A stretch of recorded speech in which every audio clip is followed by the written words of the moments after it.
Ray in the house once again. Oh yeah. Oh, wait a minute. This is CCTV, Cambridge Community Television, public access. You have access to your own television show, just like me. And I got a website, goes with it. See, there's my website. And for those that don't know, you want to watch me live, you click on the TV screen right there. Can you see that? And it takes you right to me live. But I don't want to do that because you'll get an echo. But you can also see there's Real Universal Talk. That was the name of the show at one point. And you see the archives of those shows. And you can see me on YouTube and on Facebook. And bam! There I am, live and in your face. Hey, I don't like that. Get that down. Yeah, like my green shirt. What is this? Mississippi Delta Blues Festival. Yeah, Did I go to that? I don't even remember. But yeah, I'm here in the house, and the past couple of weeks, I had a whole lot packed into those 2 hours. Those 57 minutes went by like. So this week I came in with no particular agenda, just wish to cover up or review or are there any questions, or, you know, let's even, how do I put the number up again? Oh, number on. I can put the number up, like, hit that. Yeah, you want to call in, Brother R.A., and talk to me, and I know how to pick it up and hang up. Okay, so I got my points together, and let's just come into me, close and in your face. Hi, and yeah, let's go to Facebook and cover some of the things I was discussing the past couple of weeks. Here, Facebook, hit, cut, boom. Is that alright to look at with the number up if you had a question so y'all can see all of that? Yeah, so that's still befuddling or baffling that 400 people, the top wealthiest individuals, have more than 150 million. 150 million. I mean, 1, 2, 3, 4, 5. I mean, you can almost count 400. What is that? 400. Take that. Take these 4 fingers and multiply it by 100. And you got 400 people have more wealth than 150 million of the U.S. Americans. And that came from that DVD, who was the former Secretary of State, or the former Secretary, let's look back, I can't remember Jack nor Jill, so let's look on that page. Robert Reich, Secretary of Labor. Yes, he's melanin recessive, inbred mutant albino, but he's the one who gave me that figure watching his DVD. And I'm like, I'm still blown away by that. 400 people, yeah, Jew or Gentile. Are you a Jew or a Gentile? Government can be bought. You wonder why there's an ignoramus in the seat. Well, he plays with wealthy individuals. Let's continue on. Uh, what other stuff do I have posted on my page here? Oh yeah. And I have a sister over here in Africa. She's in Egypt. Did I put it on my page? I don't know if I put her shots of her being in Egypt on my page for easier access. I wasn't thinking that far ahead. But yeah, she's on the mother continent. And as you can see, once again, that is that's a Mercator projection of Africa. Africa just trying to take a sphere and put it on a flat piece of paper. You can't really get the dimensions, but yes, melanin dominant people came from the continent of Africa and were brought to various parts of South America. And I do believe on here I have a very racist thing where it's telling individuals to go back to Mexico. Like, this place belongs to a melanin recessive inbred mutant albino. We were the ones that inbred. Melanin dominant people inbred and created a mutation. When the child doesn't look like the parent, it's a mutant. And we created the melanin recessive inbred mutant albinos with the calcified pineal gland. You have a question? There's the number, call, brother. Yeah, I had a seizure, had been having seizures, haven't had any recently, that's a good thing. But yeah, I fell on my face and lost a few teeth, and all right, put your plate in. Because I got a plate, but I can't talk with that. Brother already has too much to say, so y'all have to live with the missing teeth. But there you go. Let's go ahead further up on the page and see what other things we can discuss. Oh, 9 years ago today came friends on Facebook. Oh, my sister and my nephew. Oh boy, yeehaw.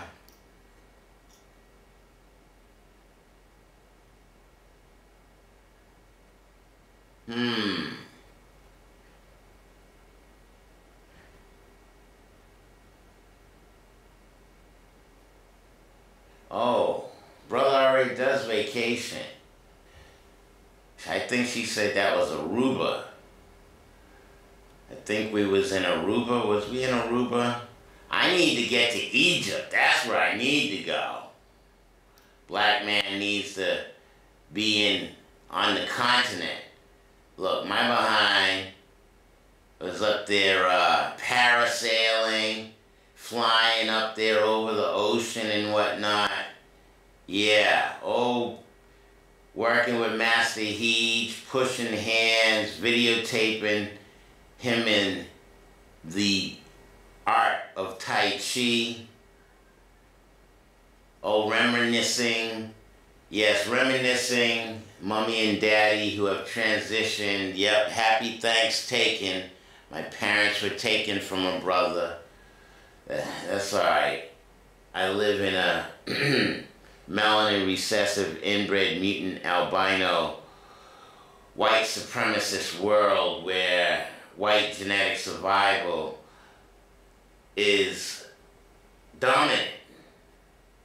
White genetic survival means there has to be black genetic annihilation. I didn't know that was called the MIT. What does that say? Cogen plant? I'm just looking at what I have. Oh, this is what I was trying to get to. Yes. Let me share this with you. This was rather interesting.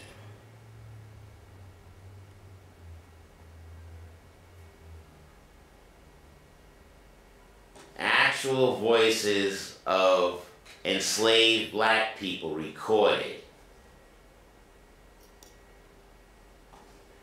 And this is on my page.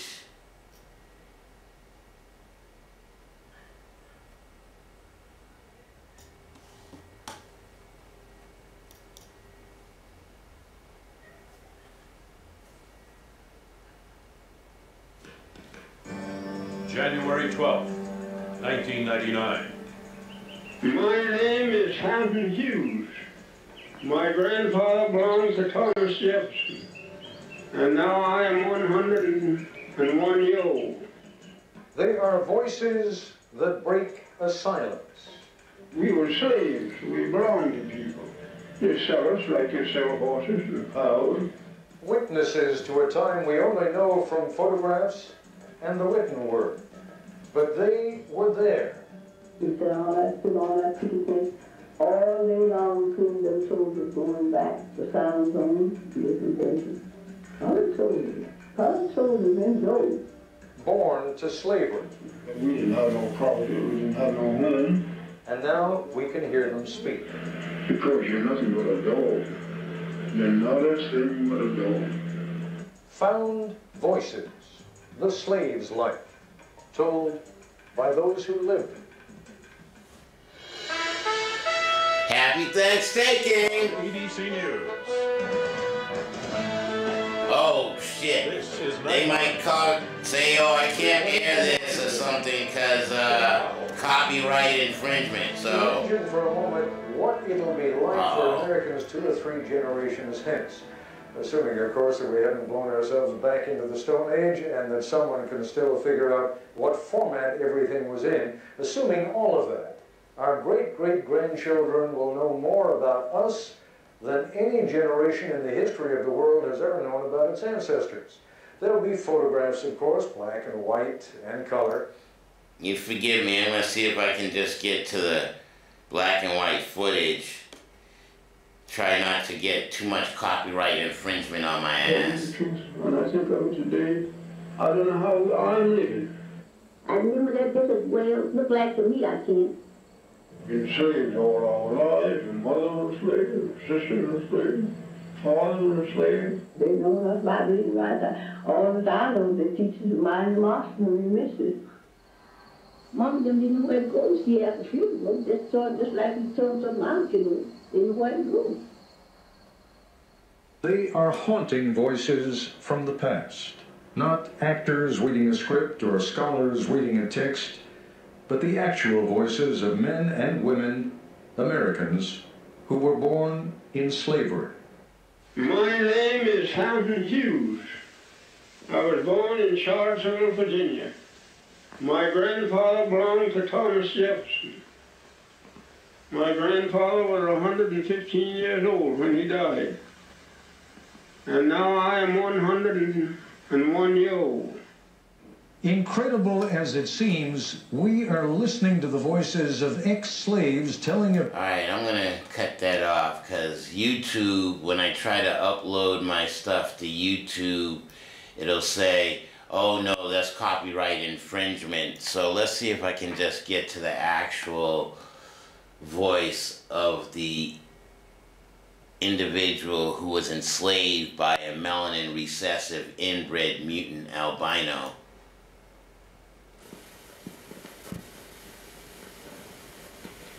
Talk to who?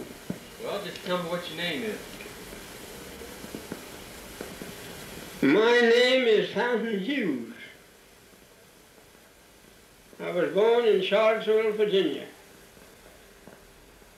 My grandfather belonged to Thomas Jefferson. My grandfather was 115 years old when he died. And now I am 101 years old. That's enough. She was for it. But what she made, I don't know. I never asked her.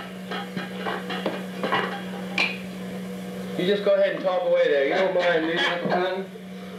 Now, And when now your husband and you both are young, you all try to live like young people ought to live. Don't want everything somebody else has got. Whatever you get, it is yours. Be satisfied. And don't spend your money until you get it. So many people get in debt. Well, it's just cheap and I bought it. You spend your money before you get it because you're going in debt for what you want.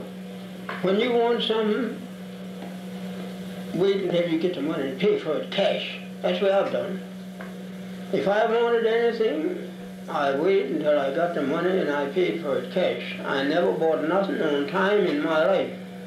Now, plenty of people, if they want a suit of clothes, they go to work and they buy them on time. Well, they said it was cheap. If you got the money, you can buy them cheaper. They want something for waiting on you for till you get ready to pay them. And if you got the money, you can go where you choose and buy it when you want it. See? Don't buy it because somebody else go down and run a debt and run a bill, or I'm going to run it too. Don't do that. I never done it. Now, I'm 100 years old and I don't owe nobody 5 cents. And I ain't got the money either. But I'm happy, just as happy as somebody that got millions. Nothing worries me. My head ain't even white. Nothing in the world worries me. I can sit here in this house till night. Nobody can come and say, Mr. Hughes, you owe me a quarter, you owe me $1, you owe me 5 cents. No, you can't. I don't owe you nothing. Why? I never made no bills in my life. And I'm living too. And I'm 100 years old. And if you take my advice today, you'll never make a bill. Of course, what you want, give me money, pay them cash. And then the rest of the money is yours. If you run the bill, well, so much and so much, and you don't have to pay nothing down. So when you come to pay, it's all, you have to pay no more. But they'll charge you more, they're getting something out of it, else they wouldn't trust you. But I can't just say what they're getting. But they're getting something out of it, else they wouldn't want your credit. Now I tell you that anybody that trusts you for $2 or have an account with them by the month or by the week, store account or any account, they're getting something out of you.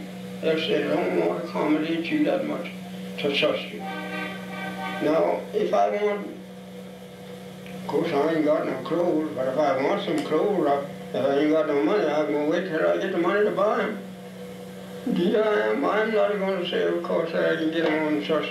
I go down and get them. I got to pay $1 more anyhow. They'll either charge more if they say taxes or so much. But if I got the money to pay cash, if I pay the taxes all down in cash, then it's all done. So many are cut up people head over heels in debt. Trust them. I get it on time. They want a set of furniture. Go down and pay down so much and the rest on time. You done paid for them then. When you pay down so much, you may charge you $50 for $100 for a set, and you pay down $25 cash, you done paid for them. That's all it was, $25. And you pay, now I'm $75 in debt now, because I have to pay $100, that's it. And it's only worth about $25. But you buy it on time. But people ain't got sense enough to know it. But when you get old like I am, you come in and think, well, I have done wrong.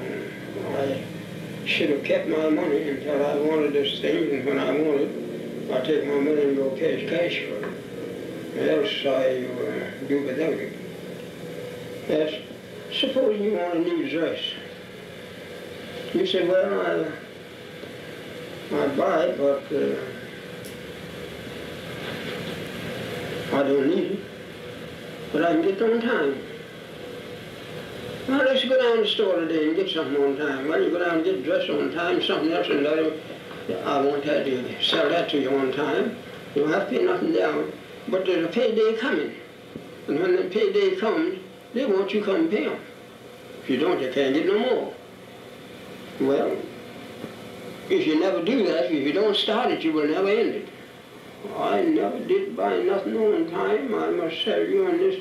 I'm sitting right here now today, and this is the last word I've got to tell you.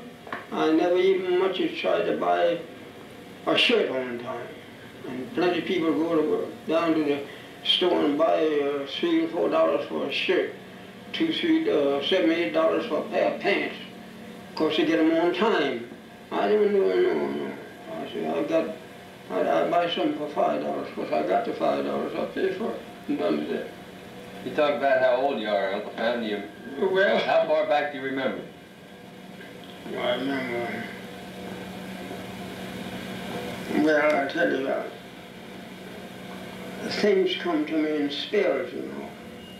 I remember things more when I'm laying down than I do when I'm walking around. Mm-hmm. Now, in my boy days, well, boys lived quite different from the way they live now. But boys wasn't as mean as they are now either. Boys lived to, they had a good time. The masters didn't treat them bad. And they was always satisfied. They never wore no shoes until they were 12 or 13 years old. And now people put on shoes on babies, you know, when they're 2 years, when they're month old. I don't know. Put shoes on babies, just as soon as you see them out in the street, they got shoes on. I told a woman the other day, I said, I never had no shoes till I was 13 years old. She said, what, but you bruise your feet all up and stump your toes? I said, yes, many times I've stumped my toes and blood run out of them. But that didn't make me buy me no shoes. And I've been, you wore a dress like a woman till I was, I believe, 10, 12, 13 years old. So you wore a dress, though? Yes, I didn't wear no pants, and of course didn't make boys' pants. Boys wore dresses.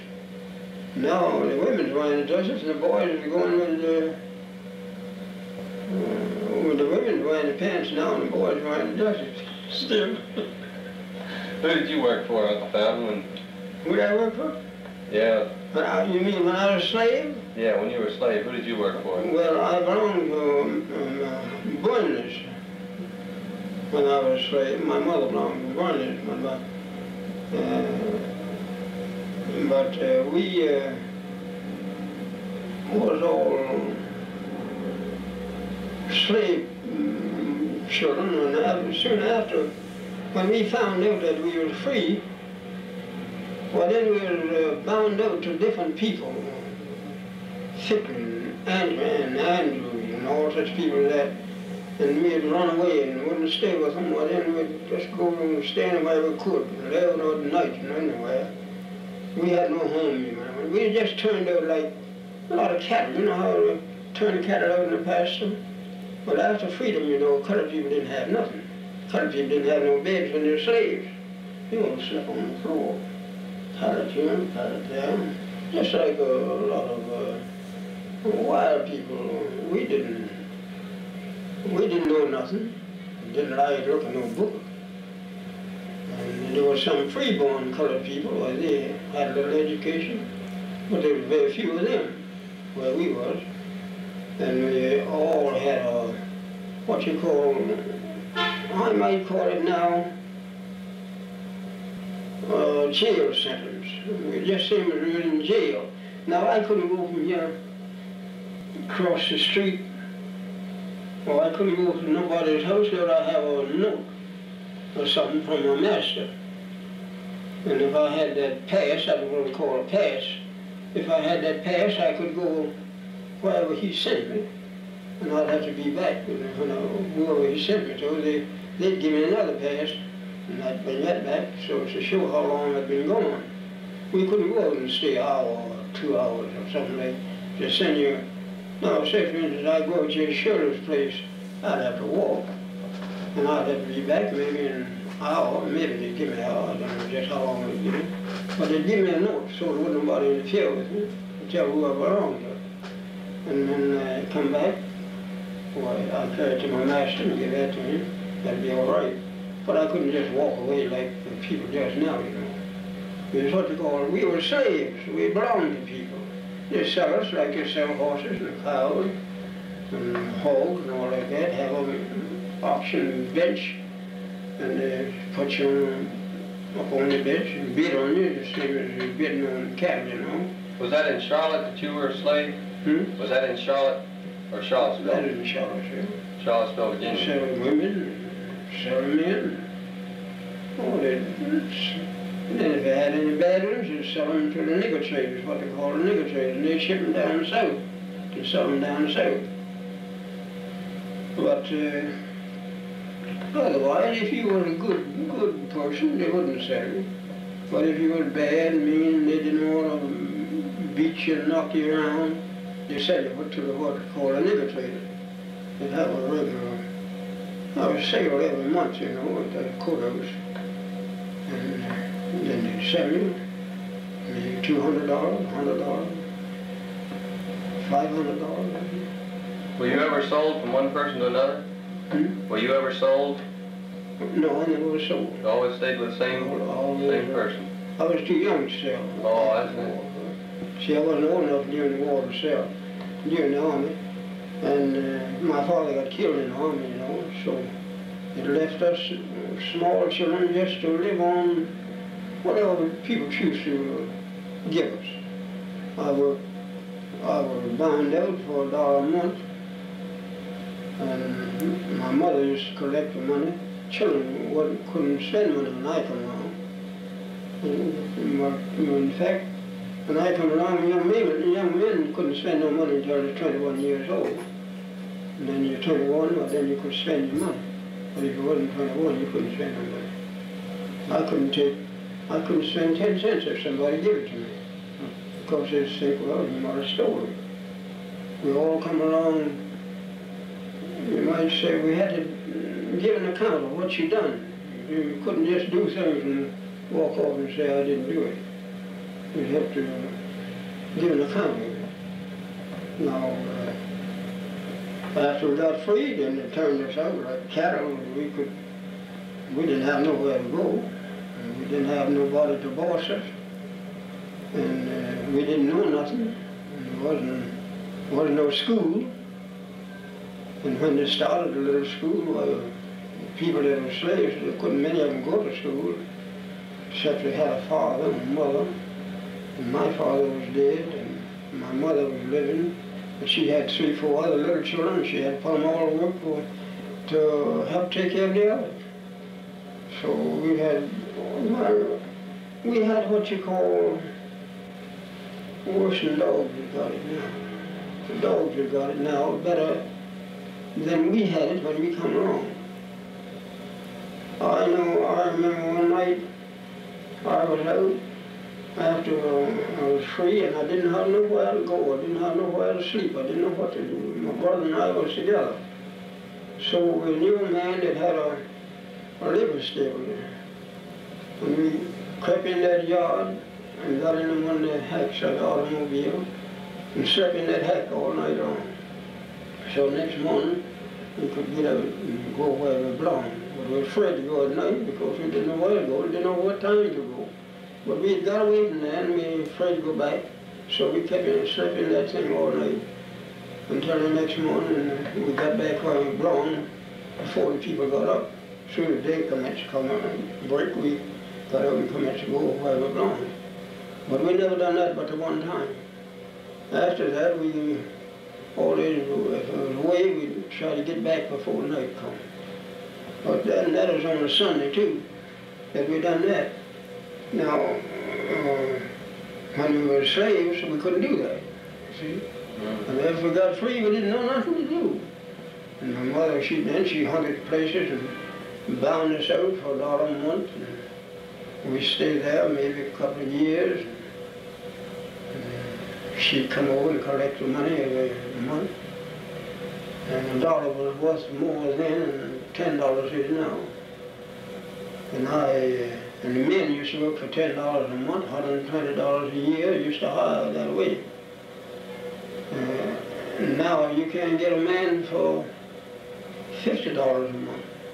If you pay a man now $50 a month, you don't want to work for it. More like $50 a week nowadays. Well, that's just it exactly. They want $50 a week and they ain't got no more now, and we had then. And we, no more money, but of course they bought more stuff and more property and all that, but we didn't have no property, we didn't have no home. We had nowhere, nothing, we didn't have nothing on it, just like cattle, we were just turned out and get along the best we could. Nobody to look after us, so been slaves all our lives. My mother was a slave, my sister was a slave, father was a slave. Who was your father a slave for, Buckbound? He's a slave for Burnley, sir. He belonged to Burnley. Didn't he belong to Thomas Jefferson at one time? He didn't belong to Thomas Jefferson. My grandfather belonged to Thomas Jefferson. Oh, your grandfather did? Yeah. Mm-hmm. And my father belonged to Burnley. And Burnley died during the wartime because he was afraid he'd have to go to war. But now, in them days, you could hire a substitute to take your place. Well, he couldn't get a substitute to take his place, so he ran away from home. And he took cold. And when he come back, the war was over, but he died. And then, if he had lived, couldn't have been no good. The Yankees just come along and just broke the mill open, and rolled all the flour out in the river, and broke the stove, and sold all the meat out in the street, and sold all the sugar out. And we boys would pick it up and carry it and give it to our mill missus and master, young master, until we come to be, well, I don't know how, I don't know, to tell you the truth, when I think of it today, I don't know how I'm living. There's none of the rest of them I know of are living. I'm the oldest one that I know that's living. But still, I'm thankful to the Lord.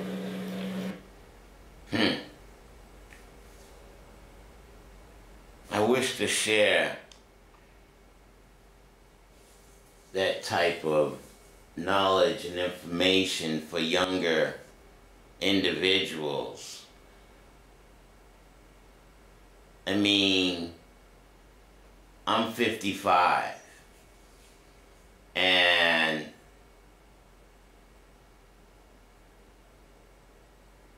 there's fiction or facade out there that, oh, racism wasn't that bad, or racism's not that bad, things have changed. Dealing with the money situation, y'all are still trading. Didn't he say his grandfather worked for Jefferson? And isn't Jefferson on money? And we're still trading dead slaveholders as a value? I'm just putting knowledge and information out there, hopefully to instigate or cause individuals' brains to churn, individuals' brains to work or think. Why do we observe these quote-unquote holy days? And wasn't he getting ready to say something about God? I mean, so what? I'm talking about, I have an interview like this with my grandfather.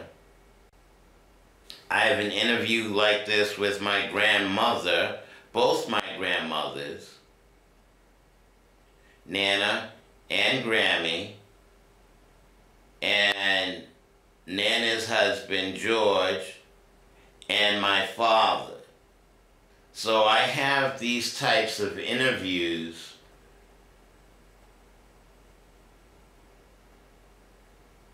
that I feel is very rich in our story. We have to do our own accumulation of information, because no, you're not going to get this type of knowledge and information from the melanin recessive inbred mutant albino with that calcified pineal gland. You have to start documenting and logging your conversations for your bloodline.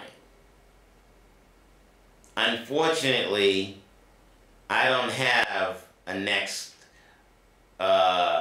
generation of Brother R.A., because Brother R.A. is a little complicated.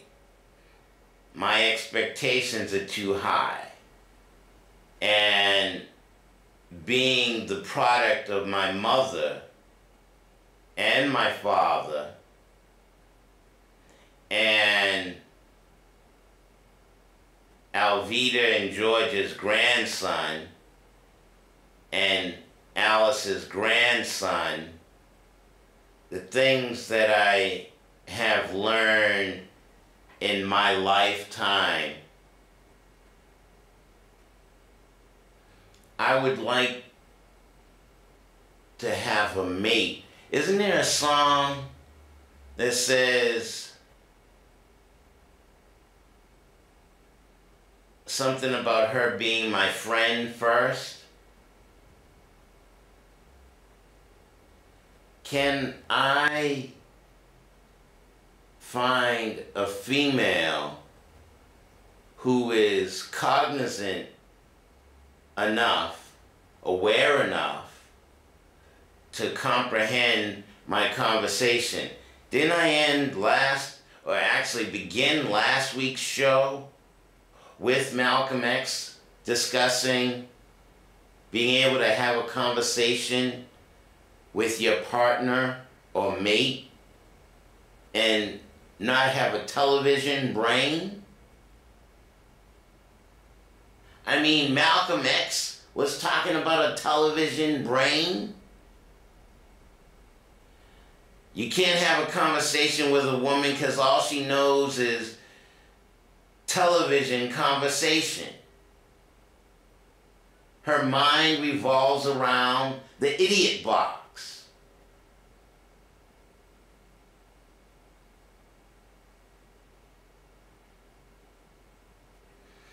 Here, let's take a listen to see what's on this other.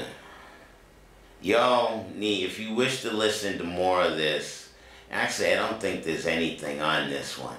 Let's come down a little bit. I think this is blank. These recordings are part of the WPA slave narrative interviews, which were conducted in the 30s and 40s. And I posted it on my Facebook page.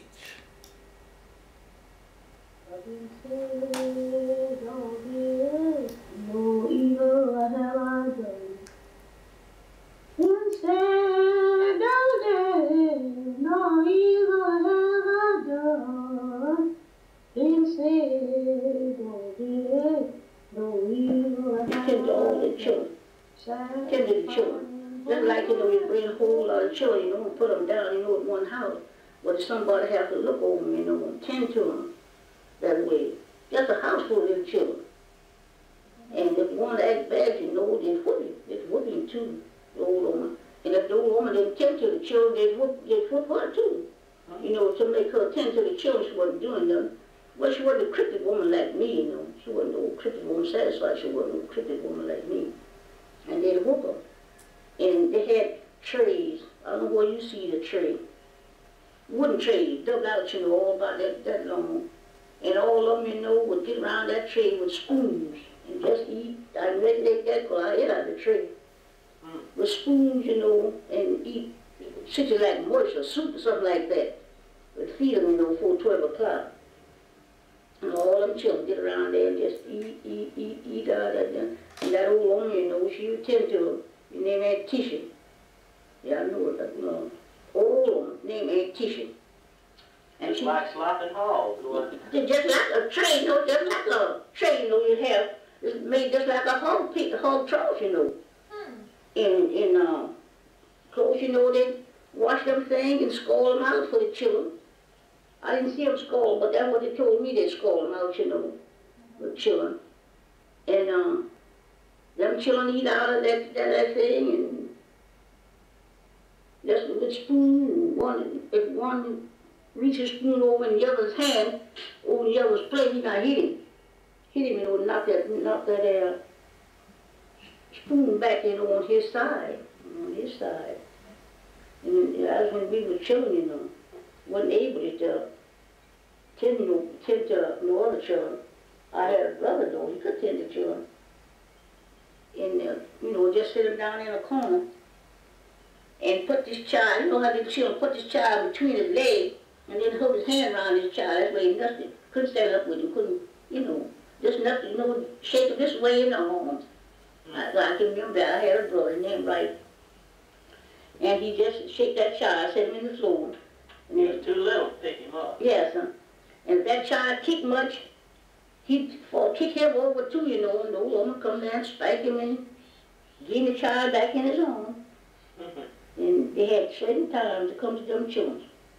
I think about this like a cow out there would go to the cave, And they had certain times, the cow come to his cave at night. Well, they come at 10 o'clock, every day 10 o'clock to all them babies.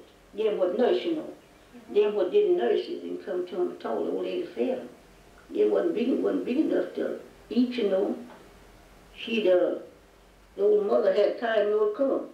When that horn blowed, they blow the horn for their mothers, They just come just like cows, just running, coming to the children. Yeah. How long did they nurse a baby? Ma'am. A couple of years? How long would they nurse a baby? So they were big enough to walk, I guess. Yeah, some 9 months or something like that, They nurse until they get big enough, to eat. To get eat. And they come to every time, come in and nurse that baby at 10 o'clock. 10 o'clock in the day.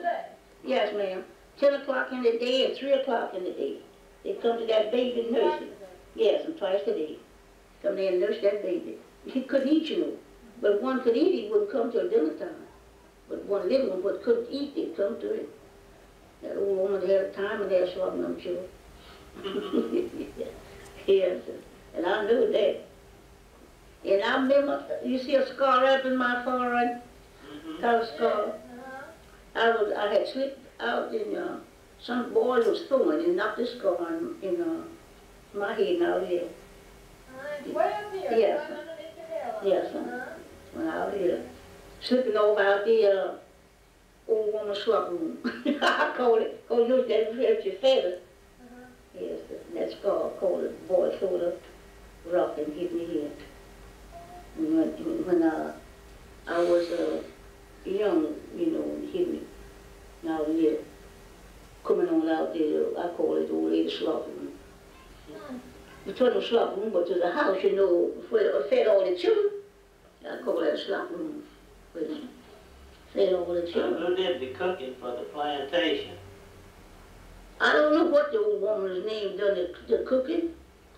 Miss Clement did tell me here not long ago who done the main cooking. They didn't cook in the kitchen like that. They have an off kitchen, off from the house. Yes, and then pack the little, to the kitchen. Pack it to the kitchen. They wasn't cooking in the kitchen dining room.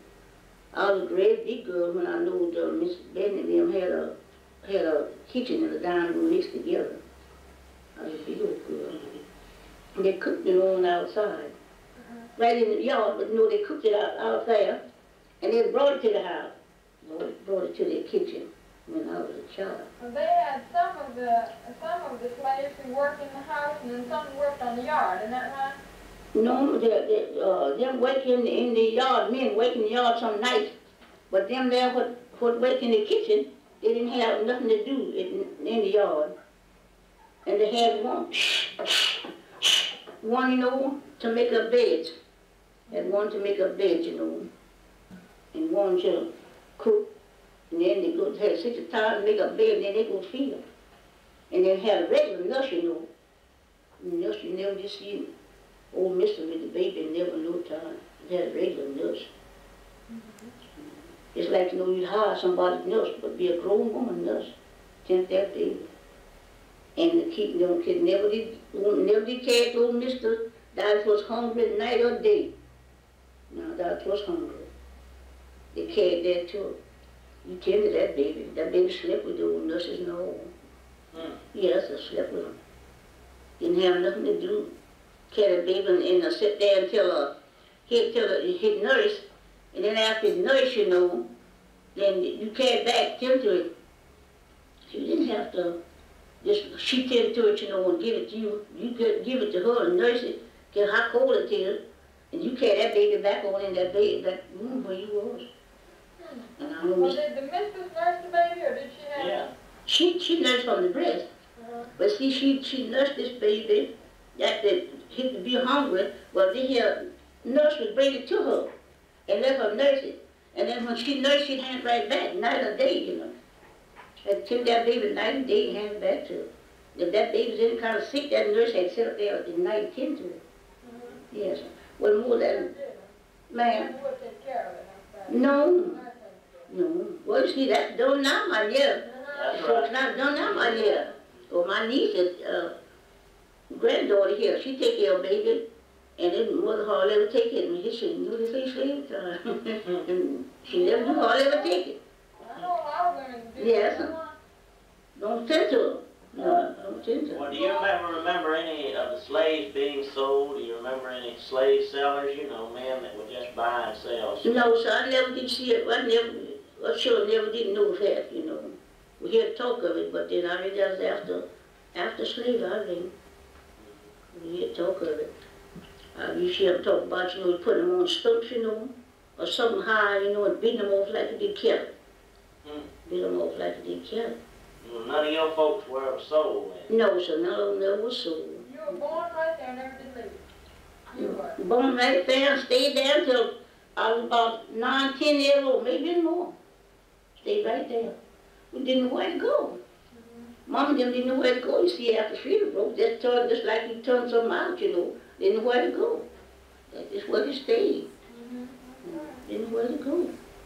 Turned us out just like, you know, you turn out cattle. I say, didn't know where to go. Do you remember when the Civil War was being fought? Well, I can't remember much about it, but I remember this much. When Mr. Benton was gone a long time, looked like a long time, and I remember the next morning, when he got up, now don't knock that back there. When we all got up and all of them went to the house to see old master. And I thought old master was dead, but it wasn't. He had been off to the war and come back. But then I didn't know he went to the war. I just didn't know he was gone a long time. All the niggas gathered around to see old master again. You know, that old master didn't tell you, it was free. He didn't tell you that? No, he didn't tell. They waited, I think now they said they wait them 6 months out of that. 6 months. And turn them loose on the 19th of June. That's why, you know, they celebrate that day, colored folks. Celebrates that day. Celebrates that day.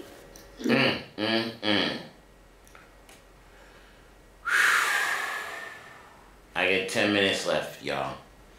There's some more on Facebook I wish to show you. Those are voices of our ancestors in dealing with melanin dominant people being enslaved under the guise of this melanin recessive inbred mutant albino. Oh, I think that's appropriate. Go ahead, show MIT in this whatever plant, and you saw the Civil War picture, all the black men suited up to fight in the Civil War, and who am I and how am I treated today? Are we as melanin dominant people have self-esteem, self-confidence, and believe in ourselves? Or do we serve an energy outside of ourselves and serve nonsensical bull? Here, let me jump to this real quick. That 10 minutes is cutting off real quick. John Wayne. I believe in white supremacy until the blacks are educated to a point of responsibility. I don't believe giving authority and positions of leadership and judgment to irresponsible people. I don't feel we did wrong in taking this great country away from, quote, the Native Americans. Our so-called stealing of this country from them was just a matter of survival. There were great numbers of people who needed new land, and the Indians were selfishly trying to keep it for themselves. John Wayne.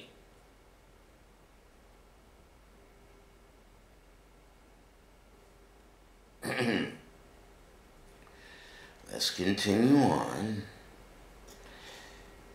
I'm responsible. I'm taking care of what I needed. That was 9 years ago? Wow. I think she said Aruba. I won't remember. But U.S. owes black people reparations for the history of racial terrorism, says UN panel. There's my mommy and my nephew. Let's continue on. Thanks, taking programming. That was last week. Y'all can tune it in. Peebo, a brother who transitioned early in his years. That was 9 years ago, 2008. Oh. Let's see if we can... Here is some insight into where some of the most racist people in the United States reside. And... here, how do I wish to open that up? I got 7 minutes left. What else do I have to show? Oh, there it is. Alright, here. That must be down south, not south.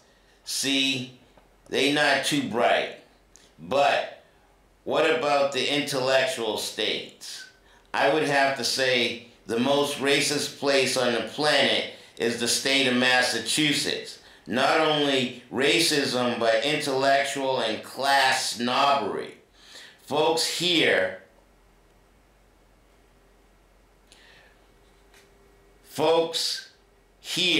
look down on anyone who's not educated like them, don't have as much money and class as they do, and really can't stand if you're not melanin recessive inbred mutant albino with a calcified pineal gland like them. And what is Massachusetts state symbol? A red man? Ha ha. We took your land, nigga. Killed you all off, giving you blankets with smallpox, and mock having your image on our state symbol.